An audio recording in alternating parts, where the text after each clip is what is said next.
Good afternoon, everybody. Thanks for joining us here on the Nebraska Medicine Facebook page. This is Moments in Medicine Live. It's our first Moments in Medicine Live of April, which happens to be Donate Live Month. So, of course, today we're talking about organ donation, and I'm here today actually with Team Kidney. So we are specifically talking about kidney donation. I want to introduce you to my special guest today.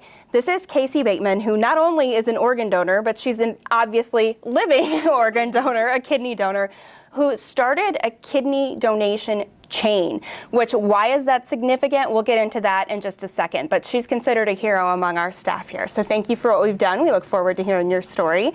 Vicki Hunter is a transplant coordinator here at Nebraska Medicine, and Dr. Erica Hoffman is one of our transplant surgeons. So thank you all very much for being here today. Thank you for inviting us. You bet. So before we launch into our discussion today, we always like to start with a little disclaimer. The purposes of this live chat are for informational purposes only. If you have a question about your medical condition or your health, always direct those questions towards your doctor. However, we do invite you to leave your questions about organ transplant underneath in the comment section. If we have a chance during the discussion today to ask any of our panelists those questions, if they're relevant, we will do that. If we don't get to those during the live discussion, you can go ahead and still ask those even if you're watching this later after it's pre-recorded, and we'll answer them in as timely of a manner as we can. So all that being said, Casey, let's start with you. You are an anonymous kidney donor. You're not obviously anonymous in the sense that we don't know who you are. We just said your name. But what does that mean? So that means that the person, well, I guess the recipient of my kidney, I have never met them before. At least as of right now, we are complete strangers.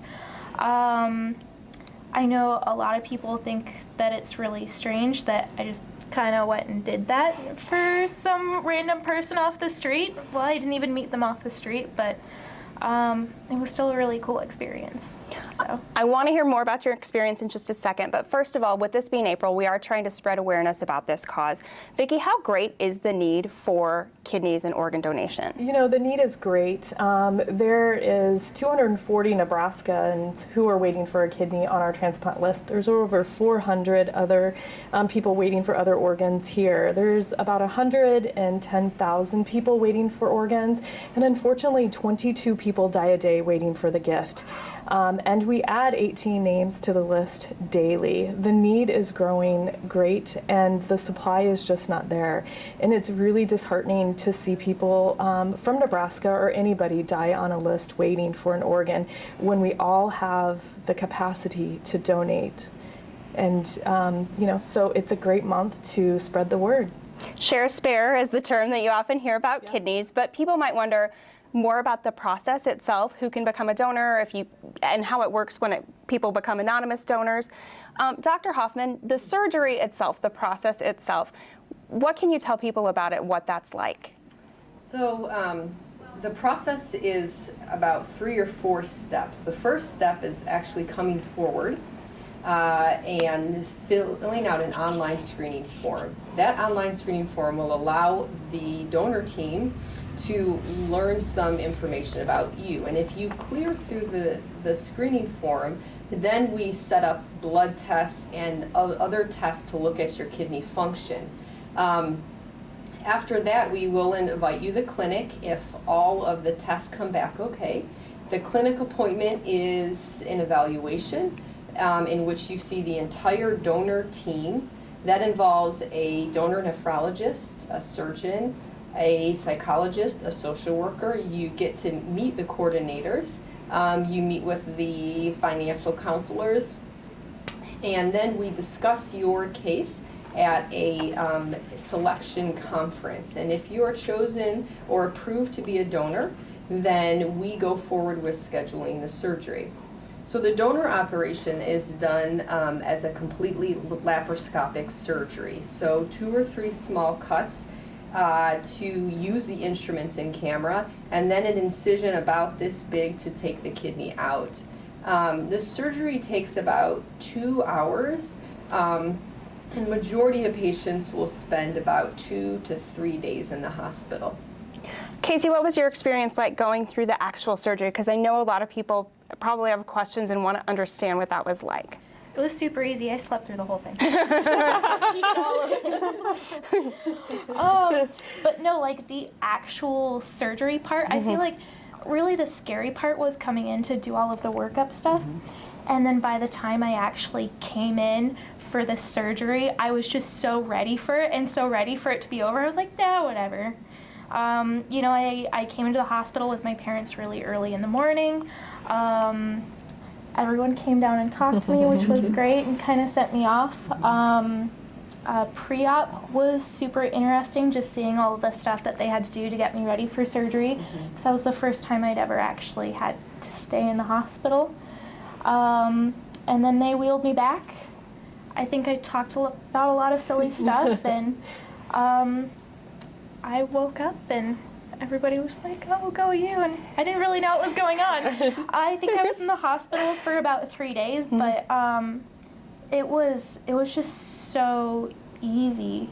I think, you know, everyone's so worried about, oh, it's going to hurt so bad and you'll be in the hospital, but, you know, I had awesome people there to take care of me. I didn't even really have to think about anything. So I've heard some donors say that they actually have gotten more out of the experience than they gave. Do you think that's true? Oh yeah, I learned so much about myself. And you know, sometimes when I'm just kind of having a bad moment, I can still feel a little bit where it used to be, kind of that little empty spot, and it just kind of makes me happy to know that someone's out there running around. In your case, you were someone who kicked off a chain, and it's actually the first time that we're hearing your story today, so thank you for joining us here. It's so important to get a donor who is willing to give a kidney to someone that they don't know, because so many things match up. How complicated is that process, and how important is a donor like Casey? Either one of you guys can take that, of you ladies, I should say. I think it's very important. I mean, Casey and our other anonymous donors who have come forth, that is such an act of selflessness that I can't even imagine, and the generosity that they think of other people before themselves.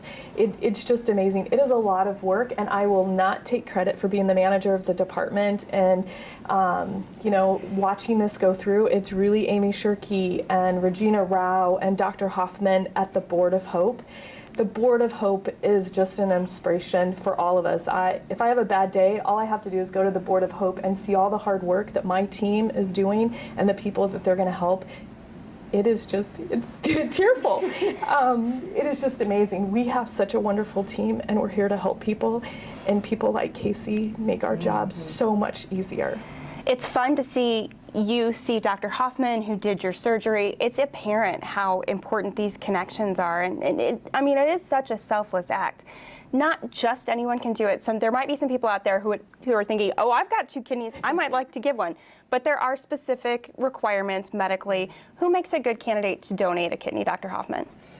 So there are some things that, so you can't have diabetes or high blood pressure if you're less than 50. We do exclude patients who have a significant history of cancer, but I think outside of that, anybody can go and fill out the screening form and allow our team to just sort of go through the process and see, because you never know.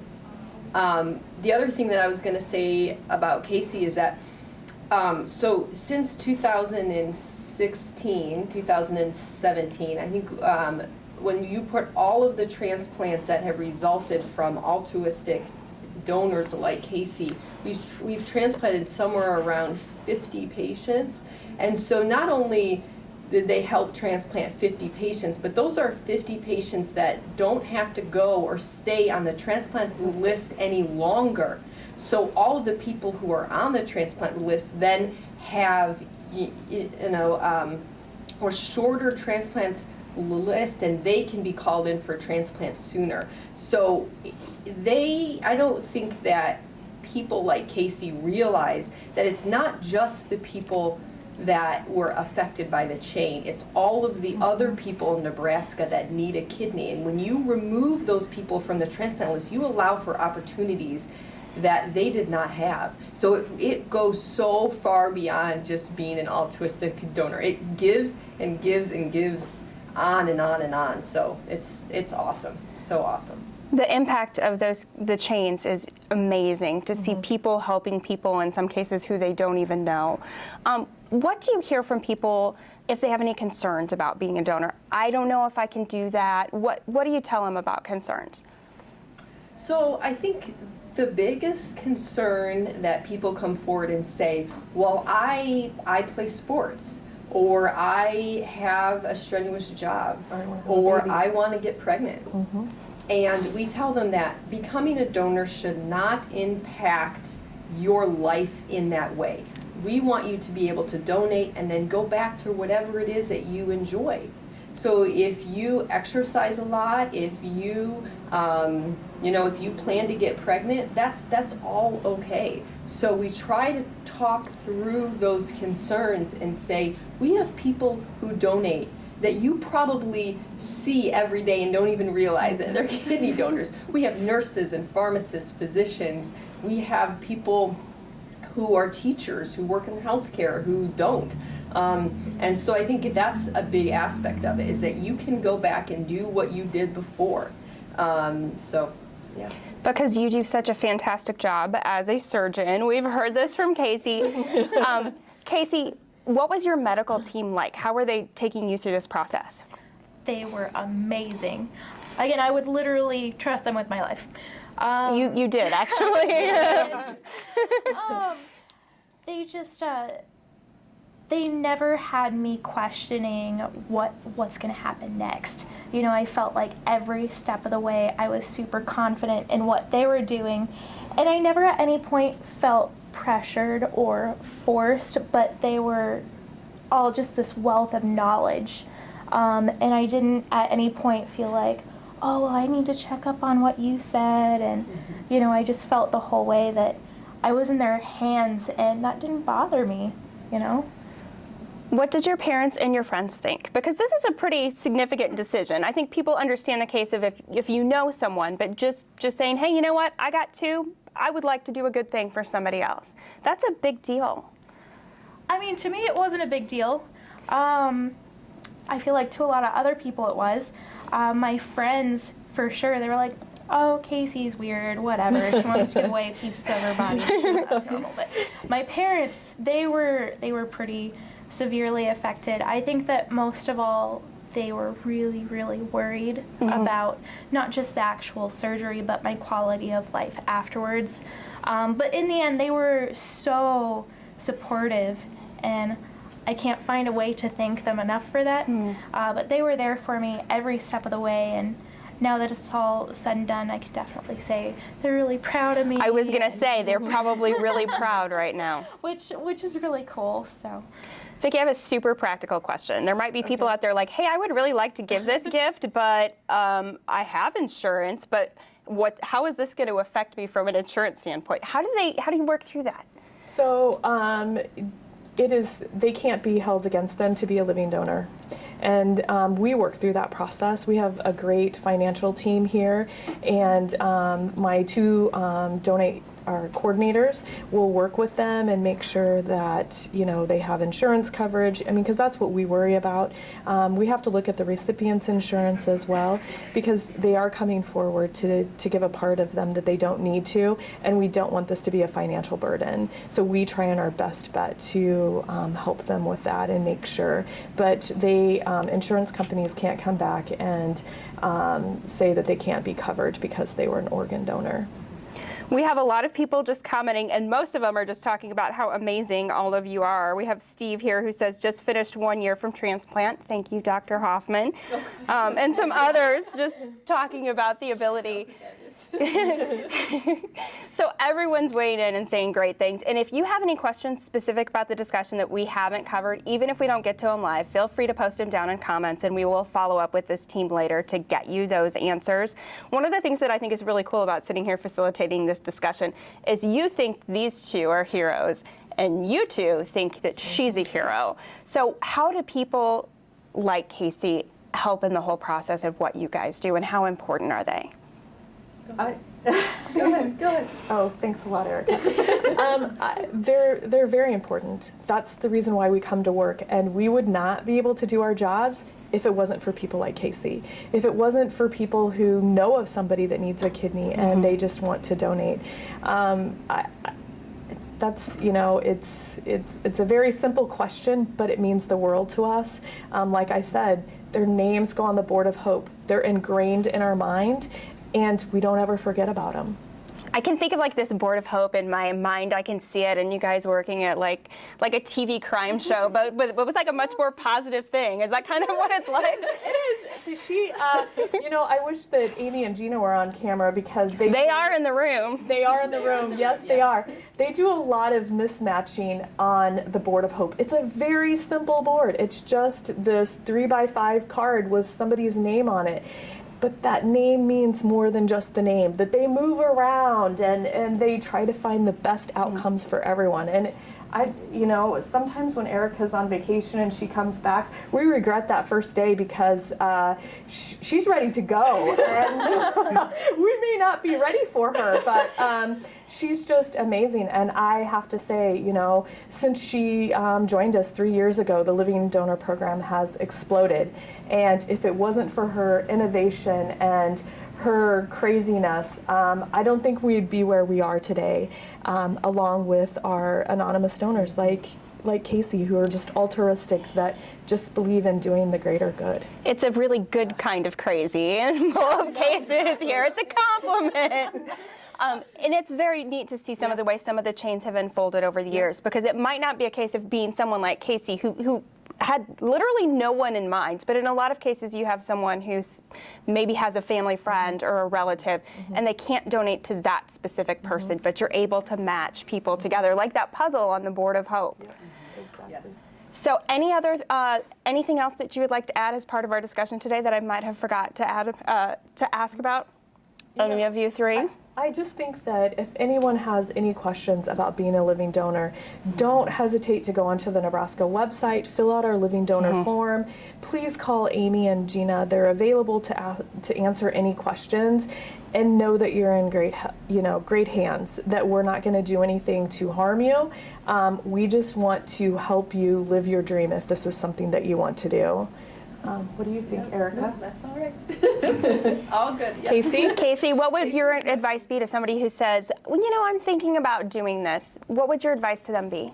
I mean, just jump into it. Even if you find out that you're not, really a perfect match for someone, or if you find out that you're not really eligible to be a donor, it never hurts to try. And I mean, the need is just so amazingly huge that even just trying can mean a lot to someone. Yeah, it does. And again, for me, the whole process seemed easy. You guys did all the work for me. I just had to get time off of work. But no, it's just really cool to know that someone's able to wake up and get out of bed every day because of this thing that I went and did. So that's really cool. But everybody tells me, oh, we think you're a hero and all this. I'm just another person. I'm missing an organ now, and I'm okay with that. You only need one. That's why it's important. So she doesn't miss lefty. She's got righty now, and there's a whole tattoo plan that we'll discuss in a forum after this. Will you do us a favor and will you follow up with us if you do get to find out who your kidney went to? Of course I will. So thank you for sharing your story today for the first time, and thank you for what you've done for the chain, and thanks to both of you for running such an amazing program here at Nebraska Medicine.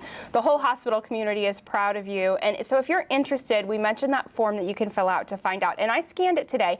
And it is thorough, but it's very simple information. So if you start at nebraskamed.com, that's the main website for the hospital, and then nebraskamed.com/donate, you'll actually find that link up above now in our banner photo. That'll take you specifically to the page where you can find that form and you can find out more information, see some of our patient stories. They are amazing, and some of our donor stories as well. Again, if you have any questions, feel free to post those in the comments below and we'll keep up with them and get you answers as fast as we can. But I think you can see from this conversation today that being a living donor is a pretty outstanding thing. And as people are focusing on this topic in April, consider it yourself and check out the website if you're interested. Ladies, thank you all so much for joining us today. Thank you. And donate life, everyone. We'll see you next week for Moments in Medicine Live. Done.